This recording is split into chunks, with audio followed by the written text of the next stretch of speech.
From the City of Angels, you're listening to the James Salazar Media Podcast. On today's episode, we're going to talk about California and the governor. So let me strike the music and I'll meet you on the other side. Engage. Ask not what your country can do for you. Ask what you can do. It's one small step for man, one giant leap for mankind. Say hello to my little friend. I'd like to take this chance to apologize to absolutely nobody.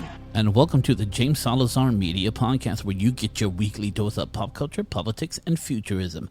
I am the formerly mentioned James Salazar, a.k.a. the media, the real media, the new media.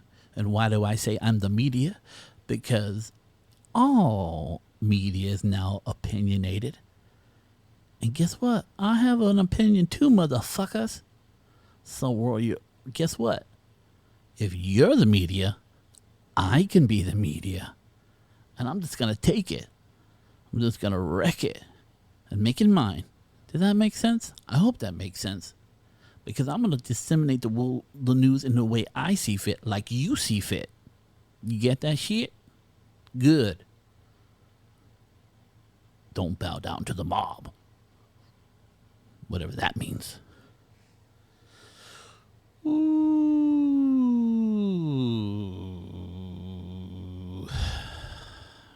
Okay. Let's get into this shit right now. California's on fire, my friends. And I saw the governor and Donald Trump, our president, go down to where the fire devastated homes and where lives were lost. And then I saw the governor say that these fires are a clear example of global warming. How disappointing.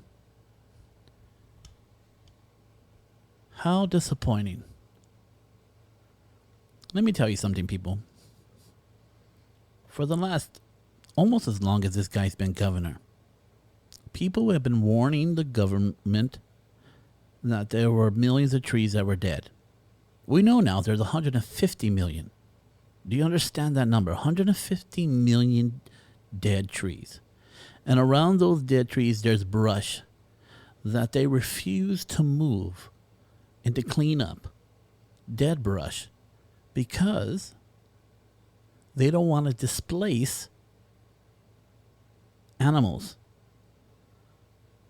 So you not only have these 150 million trees, you have all this dry brush that's been piling up for years. Piling up for years. And all you needed was one fool or an unintentional fool to start a fire.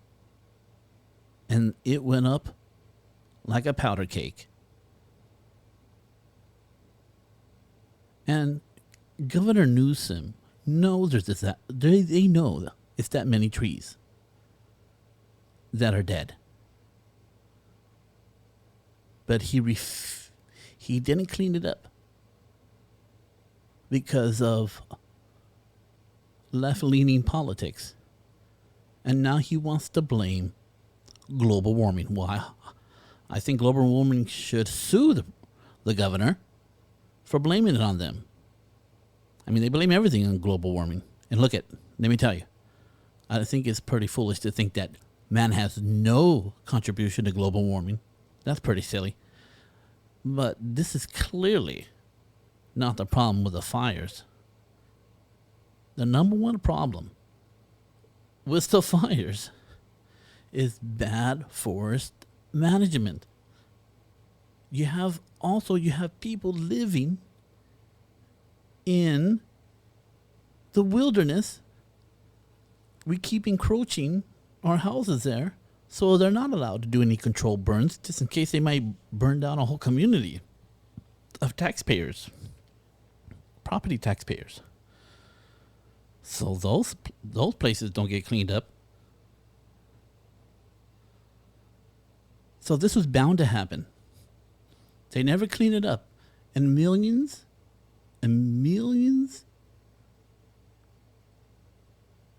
of good trees died along with the bad trees. Because they didn't take out the bad trees.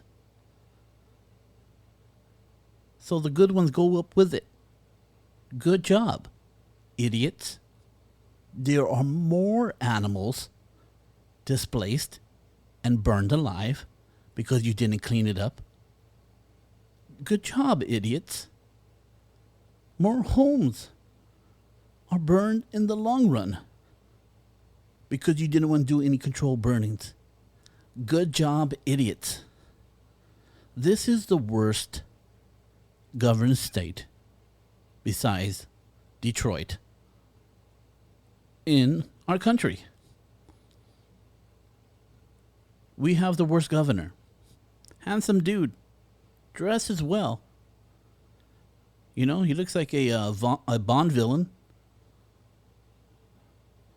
He looks British. But the fool don't know what he's doing. And let me just give you a laundry list of this guy's number one hits. 65,000 homeless in California, in LA County alone. I don't know how much. Maybe at the total is about 200,000 homeless people in California.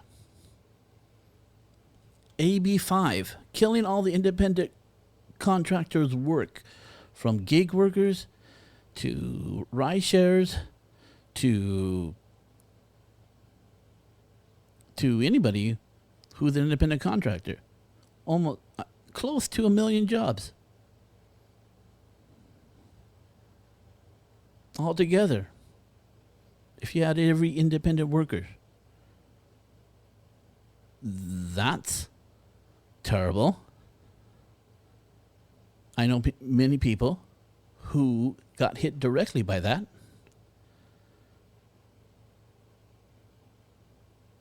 We see him shutting down the economy.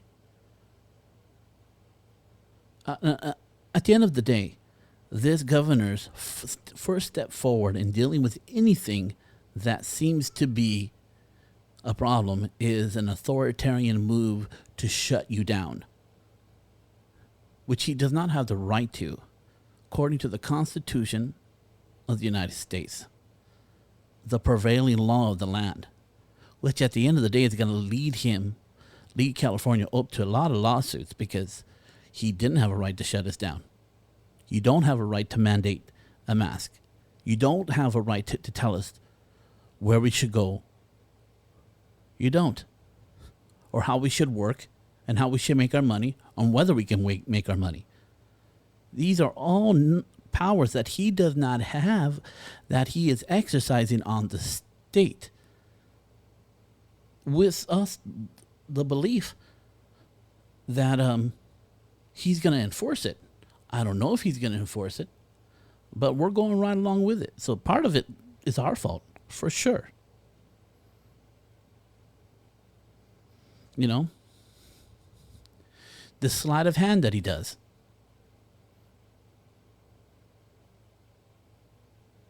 You know, it's global warming, not forest mismanagement.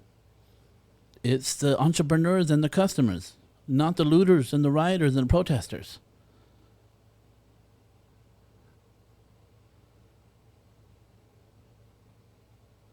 Pure politics. Now, don't get me wrong. I think this guy is a hero of his own story. He generally believes that he needs to control people for their own good. I get it. I don't think he's some guy with a finger in his mouth and doing a cackle. I'll keep the Californians down. I don't think he's doing that. I don't think he's doing that at all. I think he thinks he's doing the right thing, but it is a wrong thing according to the laws of our land. And when he gets sworn in as governor, he not only has to hold up the California Constitution, which he has violated, but the United States Constitution, which he's definitely violated. And there's a signature going around to put his head on the chopping block for new governor. And we need to do this. We need to show people that they can't be authoritarian. I understand in other countries that works, but that's not our value system. Don't tell us what to do. Suggest what we should do.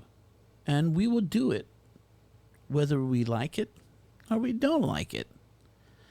You know, if you don't want to wear a mask and you get COVID-19, that shit's on you. That's always the way how America works. But no, you don't go out and create laws and make threats and shut down businesses to make people act in the way you think they should act. Look it. I'm talking about local politics.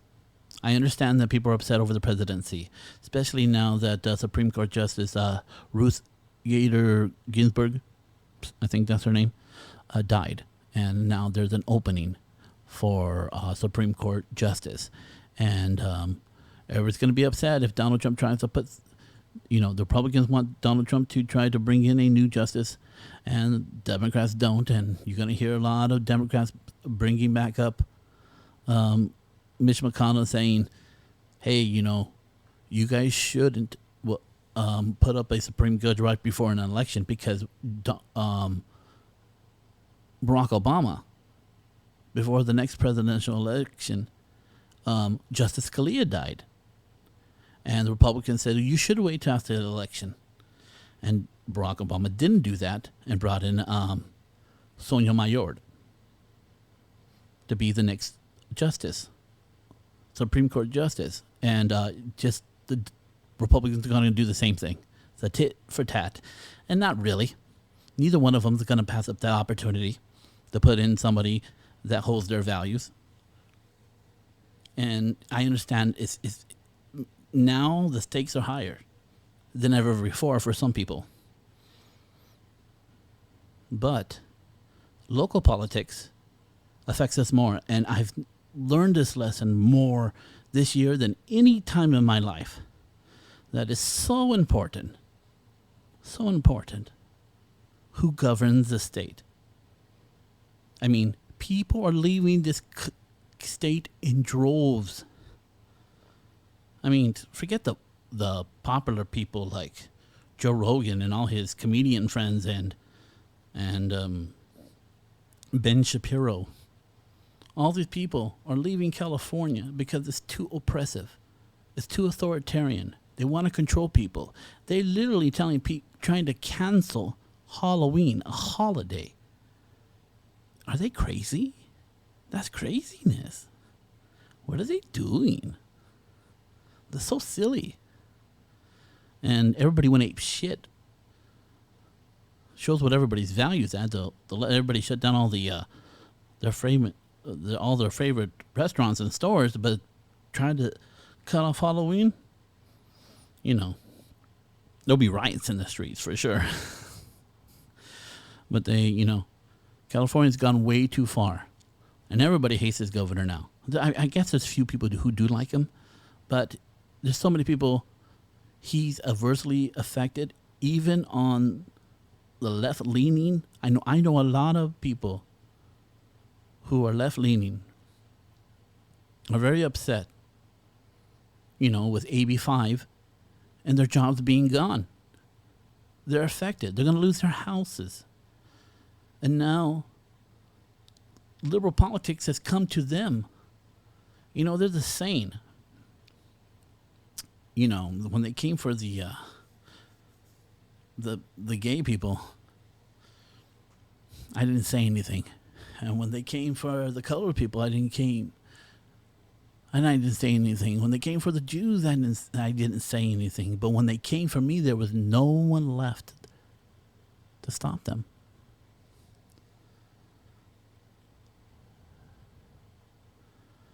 Our laws are there not for when things go good. They're there for when things go bad. Because people's tendency is to give up their freedoms when they're afraid. And the government's tendency is to take them by making you afraid. You know, when they created our laws, they knew that they had to have a government. And that government will eventually be the seed of destruction for their country. It's a necessary evil that eventually ends you, because it grows and grows and grows. And it's no longer serving you, but you are serving it. That's why when Benjamin Franklin came out of the Constitutional Convention, and the lady outside waited, said, "What kind of country did you give us? What kind of government did you give us, sir?" And he said, "I gave you a republic if you can keep it." He knew. I gave you something. But your ability to sustain it, it's going to be challenging. It's going to be a challenge. And it's still a challenge, even today. So let me say that. I say all that to say this. Local politics matter. There are signatures going around to put the governor on the ballot, to get him out and bring in a new governor. We should do that. And this new government has to be pro-business, wants to open up the economy, wants people to go back to work. At this point, I don't like high taxes, but I'm willing to pay taxes if I can make a job. If I can have a job. I mean, at this point, I'll be happy to have a job. Most people will be happy to have a job that taxes can be pulled out of. It is so ridiculous. And maybe later on, I might eat those words when the taxes are 65%. But at the end of the day, people, we shouldn't be a people of welfare checks. We should be a people of paychecks. It's that simple. Government handing out things for us, it's great. I've benefited from it, for sure, in this time of COVID. But, and as long as they shut down the economy, I guess the government better give us money, because they don't want us to open up. But as soon as the economy opens up and everybody who can work should work, keep on giving free money to people. It's not going to incentivize them to work. It's just not. I say open the whole economy up. Let us come back strong. And let me tell you something. If Donald Trump can bring back 2 economies in 4 years where Barack Obama couldn't do it in 8, then that will be maybe, I'm speaking hopefully, it should be the nail in the coffin for anybody who thinks Democrats can run economies well. But since we're on this vein of politics, let me give you a prediction of what I think is going to happen in the election. I think Donald Trump's going to win because I think for too many people, Democrats are linked to burning cities. They're linked to the rioters. They're linked to the looters. And, there was a moment of solidarity where everybody wanted to protest against the deaths of George Floyd. And then the politics came in, and Black Lives Matter came in, and they are clearly a communist reaction for it. And there's other ones that are not, but the ones that get the play is the ones that believe that capitalism bad, and we should topple our current system and defund the police, where people just now it's gone beyond George Floyd. Now you're asking me to consider stupid shit. And I'm for retraining the police and stopping police brutality, and having more of an eye on how they do things, and taking out the corruption and the and the, what do you call it, evil seeds in the force. But you want me not to have police? That's just stupidness. Because, white people are going to keep their cops. And only minorities are the ones that are going to lose the cops. And you know what? So frustrating, because right when this happened, Chicago and New York, everybody pulled out. All the cops pulled out. And within 3 weeks, 300 people were shot. 300 people were shot as soon as the cops pulled out. So anybody who says that you should defund the police, someone should put an egg in their eye. Whatever. That person is so stupid you shouldn't listen to, because they're not solving problems. You need more money to watch these people. We need to have them trained 20% of the time like the military. You can hear this on the Joe Rogan podcast, on the Jocko podcast. They say he's got experts that come on, and people who are from the military, and people who analyze the police's interactions with society, that they need to be trained 20% of the time, whether that's 20% each month or 20% each year, however that works out, should work out the same. And what happens to those people who are being trained? There's no people on the street to replace those people. So you hire more people, pay them more money, make them more accountable, and give them more training. This is it, because we're not going to live in a society where there's no one who's going to enforce the police. That's stupid. We don't live in that society, and you're stupid for suggesting it. And these are kind of things, and implying that people have a right to burn businesses and burn houses and burn cities until they get what they want. No. That shit don't work out. We don't work that way. You act right, and then we'll talk about it. Because as soon as you want to blow shit up, burn shit, we are no longer listening to you. You have no words. You are talking into a void now. We're not going to talk to you. We're not going to even consider you. We have marginalized you because you have marginalized yourself by being violent.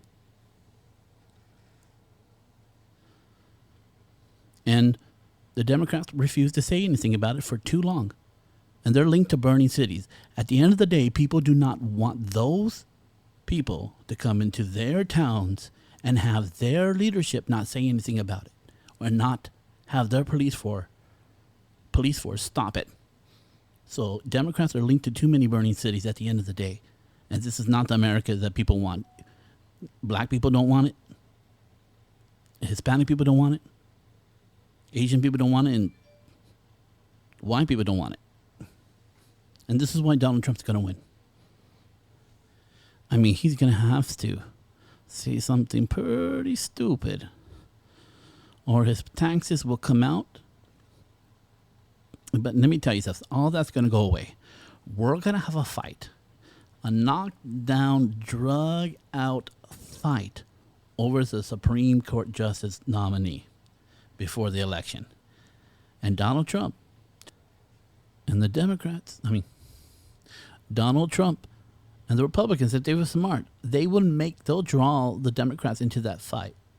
So they keep the president from saying something stupid, and just put them on their heels over that. Because there might be some things that come out against Donald Trump, but it's all going to be shadowed by this Supreme Court justice fight.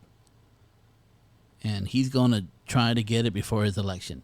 It's really not going to be based on the election, this new one. It's just going to tie up all our information, all our partisan politics into this one single event called the Supreme Court Justice. And it's no longer going to be about the election. And if that's true, I think Donald Trump still wins.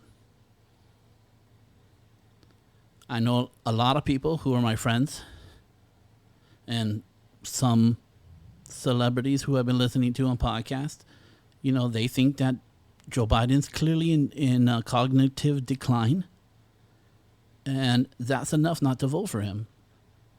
And to have Kamala Harris sort of sneak her way in when she lost all the debates, she gets to sneak in through the back door as vice president with a president that's in cognitive decline, which she's probably going to have to take over. He just might die in there, and she becomes President Kamala when no one voted for her? That don't sound good. That sounds tricksy. That's tricksy. I mean, if she pulls that off, she's brilliant. It's still beyond me how she got picked. I mean, she literally prosecuted black people on bullshit crimes, hid information that could let people go free. She was all about that incarceration rate, having it high, and she was willing to screw black people over for it. And then suddenly she's like the one who's gonna deal with over incarceration and of black people when she was one of the people who were incarcerating. I just don't get it. Can you make that make sense to me? I don't get it. This is gonna be a short podcast because I just wanted to rant a little.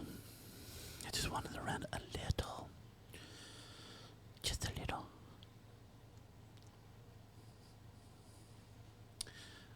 So, no, global warming is not the major reason why the fires happen. Governor Newsom is a terrible governor for many reasons, but the reason that appeals to me most, that his first step to deal with anything is to be authoritarian and shut things down. And that is, as a libertarian, conservative libertarian, more libertarian, that does not sit well with me at all.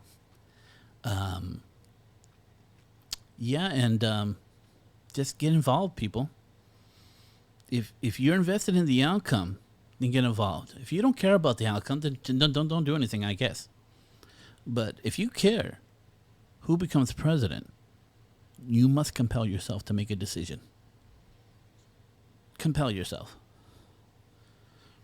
You know, I understand that some of you might vote for somebody that I might not like, but still get involved. We work as a society when we're all invested in the results. So, my friends, I think I'm going to end it here. You can, if you disagree with anything I said, or if I am seeing something not clearly and you can help me see it clearly, put it in an email at jamessalazarmedia@gmail.com. You can follow me on my social media accounts on Facebook, Pinterest, YouTube. What is that? Pinterest, YouTube. Shit, I can't. Facebook, YouTube, Pinterest, Instagram. Yeah, and LinkedIn, I think. You just type in James Salazar Media and I should come up. Please follow me on all those accounts. I would greatly appreciate it. Please leave a review on the podcast and put some and subscribe and leave a review. I would greatly appreciate it. And I think that's it, folks. Other than I saw Tyron Woodley get schooled by Kobe Covington. And what's very interesting, you should listen to, he gets interviewed by Kamaru Usman. Oh, and they just go at it. They just go at each other and yelling at each other. It's pretty good. It's very WWE. So I suggest you take a look at that if you're a UFC fan. Football season's here. It's pretty cool. I'm hoping that the Rams do well, the Cardinals do well, and I don't know. And other than that, I just like watching quarterbacks and running backs and good defensive line guys who get that sack. Get them sacks. Whatever. I don't know what I'm saying right now. Trying to close this thing out. And I'm still talking. Let's bring it down. Let's bring it all back to one. All back to one. So, my friends, if you find yourself on your knees, take a look at that governor and say to him, you're going to get my best shot by voting your ass out. Strike the music.